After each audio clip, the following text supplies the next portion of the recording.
యాక్చువల్గా నేను ఈ గూగుల్ నెట్ ఏదైతే వాడకం మొదలు పెట్టాను, అంటే గూగుల్ సెర్చ్లో రచయితలు ఎవరు ఏంటి అని, అలా ట్రైబల్ రైటర్స్ గురించి వెతుకుతుంటే మిగ్వెల్ ఆంజెల్ ఆస్ట్రియాస్ అని స్పానిష్ గాటిమాలా, లాటిన్ అమెరికా గటిమాలా ఆ రైటర్ గురించి తెలిసింది. ఆయన హోమ్బ్రే దే మైజ్ అని, అంటే మొక్కజొన్న మనిషి అని అర్థం. ఆ బుక్ ఇండియా నుంచి వలస వెళ్ళినటువంటి మాయన్స్ గురించి, మాయన్స్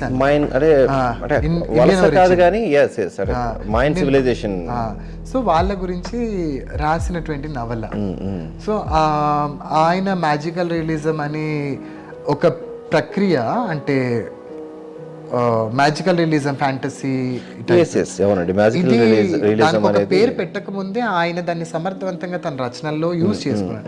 ఆయన తర్వాత అలెజో కార్పెంటియర్, హువాన్ రుల్ఫో, ఇసాబెల్ అల్లెండి,